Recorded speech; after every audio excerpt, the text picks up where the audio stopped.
Olá pessoal, estamos aqui mais uma vez, dessa vez para falar um pouco sobre variáveis e tipos de dados. Então olha só, a gente já viu em sala de aula um pouco sobre variáveis, né?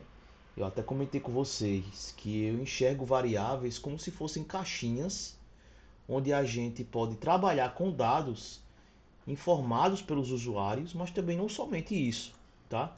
Essas caixinhas, essas variáveis também podem manipular dados que não necessariamente foram enviados pelo usuário, mas dados ali que estão sendo manipulados dentro do próprio código e que você de alguma maneira está precisando se referenciar aquele dado, e a forma que nós temos como fazer isso é utilizando variáveis. Então você pode ver aí em tela que nós temos o nosso interpretador. Como é que eu sei que isso aqui é o interpretador? Por causa desse sinal aqui, pessoal. Então, toda vez que eu colocar esse sinal, é um código que você pode estar executando no seu interpretador. Então veja bem, eu coloquei aqui a declaração de três variáveis. A variável nome, que recebe o sinal de igual. Bruno, Bruno, entre aspas, duplas ou simples, tanto faz. Isso quer dizer que essa variável nome, como até falei com vocês em sala de aula, é do tipo string, que é um tipo de conjunto de caracteres, tá? Nós temos também aí a variável idade, que recebe 26. Nesse caso é claramente o que? Um inteiro, tá? Nós temos aqui a variável peso, que recebe 60,3, não é 60,3, é 60,3, padrão americano, que é um número decimal. Então, se é um número decimal, em Python nós chamamos de float ou ponto flutuante. Então, em Python nós temos uma função, assim como existe uma função para receber dado do usuário, que é a input, existe uma função para imprimir dados, que é a print. Existe também uma função para eu saber o tipo de uma variável, que é a função type, tá? Eu vou falar sobre essa função agora. A função type basicamente recebe um argumento, um valor, que ela vai retornar o que? Dizendo, olha, este valor é de tal tipo. Então eu posso inclusive agora com vocês brincar um pouco aqui no interpretador. Eu vou até aqui mostrar o meu interpretador em tela para vocês verem, tá? Isso eu estou fazendo inclusive agora com vocês aqui, para que vocês tenham essa prática de fazer aquilo que eu sempre falo em aula. Vocês precisam praticar, inclusive o básico, aquilo que eu estou mostrando em sala de aula, em meus vídeos. Então, se você vê um código como esse, opa, isso aqui é um interpretador, olha o sinalzinho aqui, ó, o sinalzinho aqui, ó. Então, eu vou abrir o interpretador e vou fazer igual o professor está fazendo. Então, eu vou digitar aqui, ó, type. Veja, eu coloquei aspas duplas, tá? Mas eu posso simplesmente colocar aspas simples, tanto faz. Um string em Python pode ser aspas duplas ou simples, tá? Então eu vou dar Enter. Então assim como o retorno aqui, ó, quando eu dou Enter, class str, ele está dizendo, olha, esse teu argumento aqui que tu passou dentro de type é do tipo da classe str. A gente chama tipo, tá? str. Que str é esse? É string. Então isso aqui é uma string, tá? Agora nós temos esse outro aqui, ó, type 17. A gente já está vendo que 17 é o que? Um inteiro. Então eu vou dar enter, tá? E vocês vão ver o que vai acontecer. Int.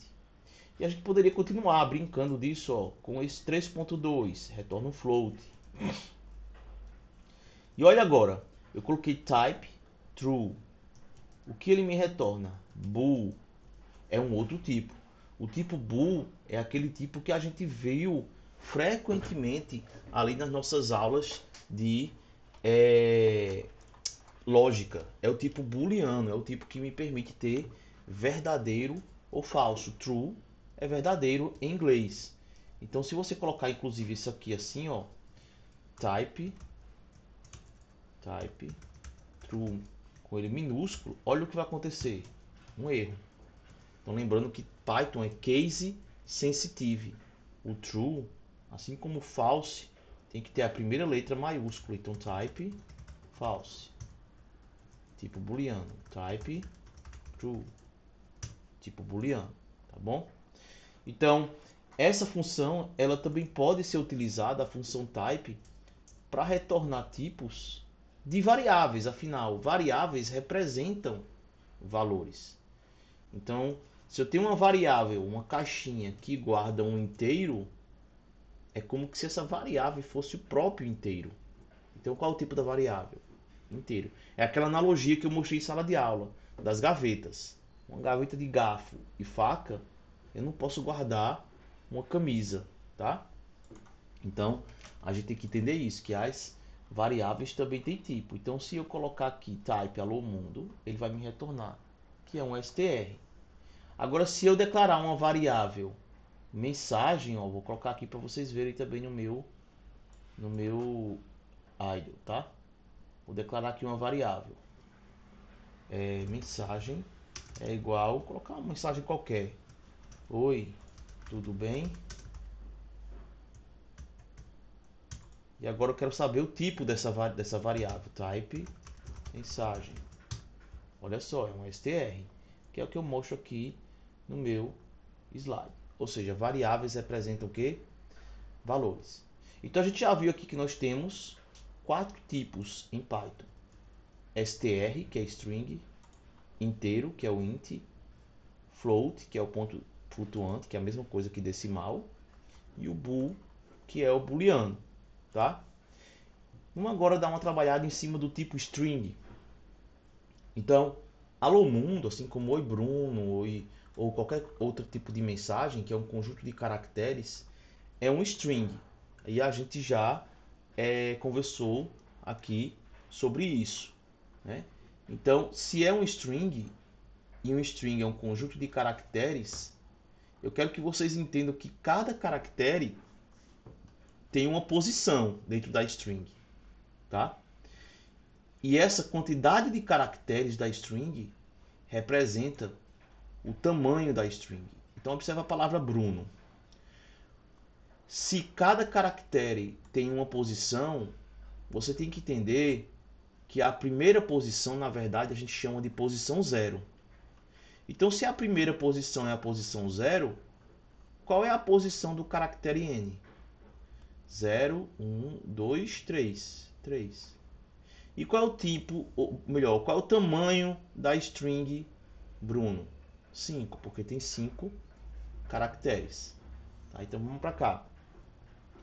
Bruno, 0, 1, 2, 3, 4. Vocês lembram que na aula passada, a gente, naquele exercício, naquela prática de criar o nome de citação, a gente trabalhou um pouco com isso aqui, eu mostrei um pouco isso.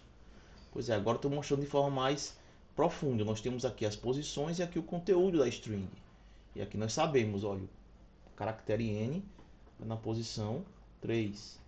O tamanho da string é 4? Não, é 5.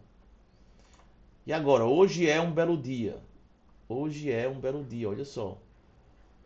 Qual é a posição do caractere do primeiro espaço da string? 4. Qual é a posição do último i da string? 16. Qual é o tamanho da string? 18? Não, é 19, tá?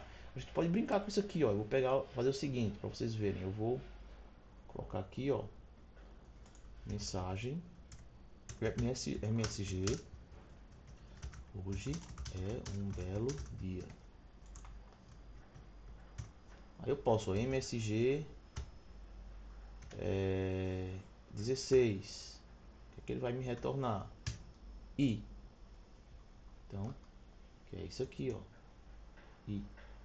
MSG 14. Um espaço, ó. 14, espaço, tá? Então agora vamos para os tipos numéricos. Tipo string, beleza. A gente vai ter uma aula só sobre tipo string, tá? Para a gente poder manipular strings. Tipo int e tipo float. Se eu coloco type 17, vocês já viram que é o tipo int, né? Inteiros pertencem a um tipo chamado int. Se eu coloco type 3.2, eu tenho o tipo float.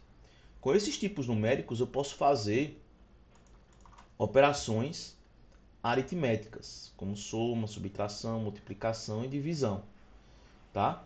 E ao longo do curso a gente vai ver outros tipos de operadores, embora já em sala de aula eu já tenha mostrado o módulo, mas eu vou mostrar de novo, e a potenciação, tá?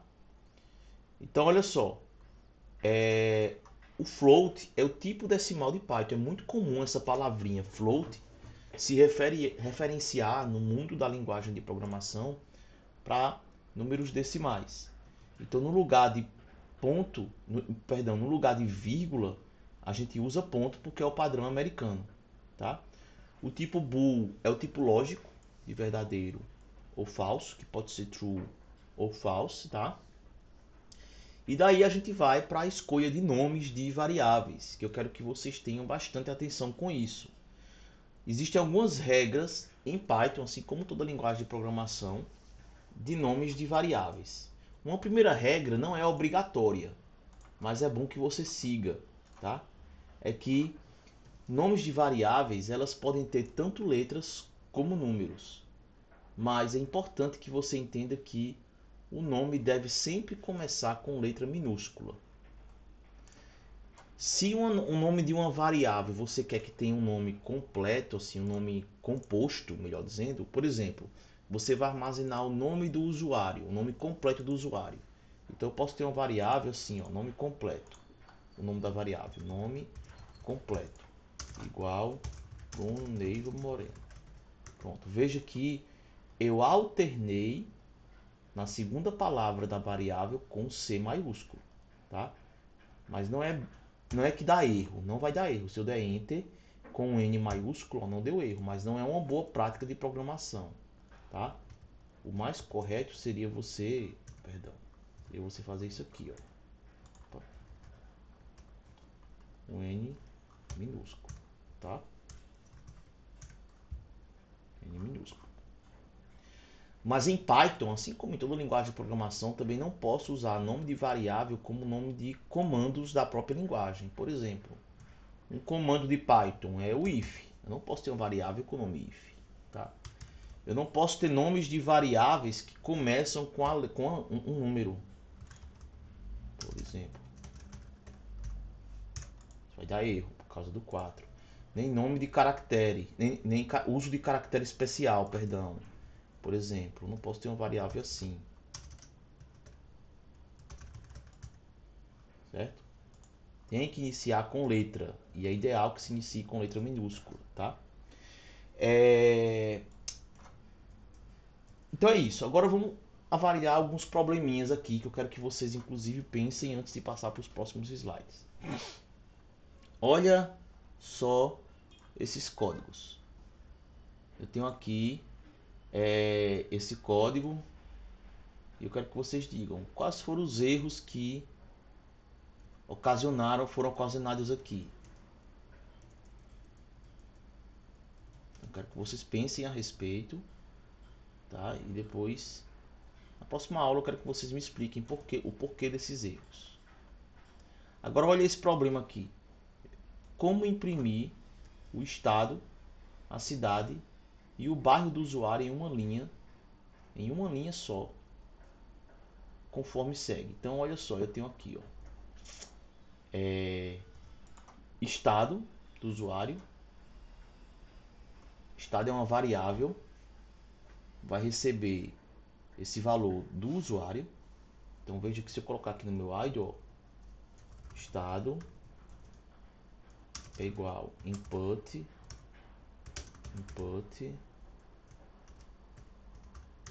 qual o seu estado.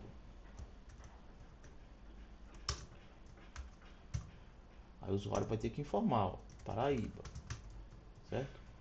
Aí depois cidade, qual, eu vou copiar e colar isso aqui, vocês podem fazer o mesmo, uma situação dessa, tá? Contanto que tenham entendido, né? A lógica do negócio. Qual a sua cidade? Vou colocar aqui, olha, uma pessoa. Aí depois, qual o seu bairro? Deixa eu fazer aqui agora. Opa, aqui. Bairro. Qual o seu bairro? Qual é o seu bairro? Cabo Branco, por exemplo. Beleza. Aí depois vai ter um espaço, que é esse espaço aqui que você vai colocar um comando, que ele vai ter que imprimir exatamente assim. Então eu quero que você encontre, isso eu não vou mostrar, né? Uma forma de você fazer isso, tá? Como é que você vai, qual código que você vai colocar? Eu adianto que é um print, né? Mas se eu colocar aqui, ó, print estado Paraíba. Mas eu quero que tenha Paraíba separado por hífen, João Pessoa separado por hífen e o bairro. Ou seja, você não vai mandar imprimir isso aqui, por exemplo. Paraíba, João Pessoa, Cabo Branco. Por quê?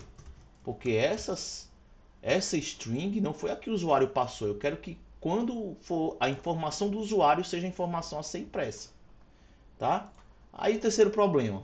O primeiro problema era, o segundo problema, melhor dizendo, era imprimir o estado, a cidade e bairro do usuário. Mas se eu pedisse o estado, a cidade e o bairro de um parente próximo do usuário? E se eu aumentasse o problema? Se eu pedisse o estado, a cidade e o bairro de um amigo do usuário, você percebe que esse código se repete? Pois é. Então parece um pouco cansativo isso, né? A gente fazer tudo isso em cima do interpretador. Olha aqui o sinal do interpretador. E é daí que entra o quê? Os arquivos PY. É para situação como essa, em que o arquivo PY ele vai ser interessante. Por quê? Porque o arquivo PY ele vai ser executado não no momento do interpretador. Qualquer pessoa que clicar em cima dele vai poder executar e vai preencher aquelas informações que poderia ser para o usuário, para o parente próximo do usuário ou para um amigo do usuário. Ele estava perguntando basicamente a mesma coisa. Ou seja, basta eu vir aqui, ó, em File, New File, e agora eu vou ó, copiar isso aqui, ó. Então olha só, claro, vou ter que tirar isso aqui, que isso aqui gera a resposta, né? Então na hora que eu vou executar isso aqui, eu preciso salvar antes. Colocar na minha área de trabalho, que não é o ideal, é melhor eu ter um espaço de trabalho, que eu vou falar inclusive daqui a pouco. Colocar aqui, ó, localização, nome do programa. Quando eu executo, ó, eu vou executar. Qual é o seu estado? Aí eu vou já dizer aqui, Paraíba. Sua cidade, João Pessoa, foi para a segunda linha ó, do código. Quando eu der o Enter, ele vai para a terceira. Qual é o seu bairro? Jardim Oceania.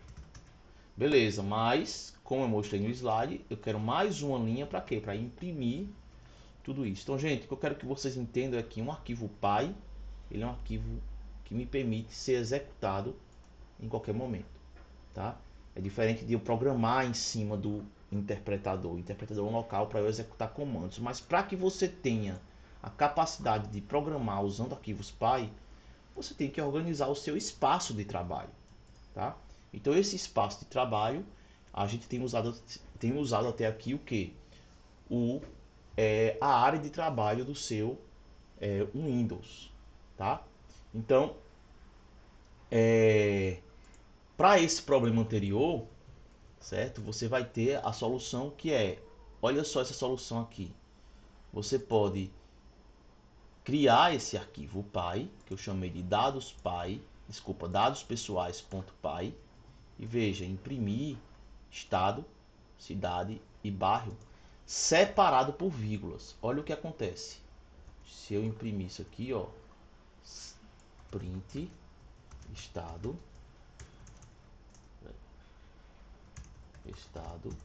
cidade, bairro. O que é que vai acontecer? Vou dar um F5 aqui. Paraíba, João Pessoa, Jardim Oceania. Olha só, Paraíba, espaço, João Pessoa. Será que está do jeito que eu pedi ali originalmente? Olha como é que eu pedi, separado por hífens. E aí, como é que eu faço isso? Né? Então, eu quero que você faça essa tarefinha. Eu quero que você crie, edite esse programinha. E você vai ter que investigar como é que você vai fazer isso, de modo a separar essas esses valores das variáveis por hífen, não mais por espaço. Tá bom, pessoal? Valeu e até a próxima.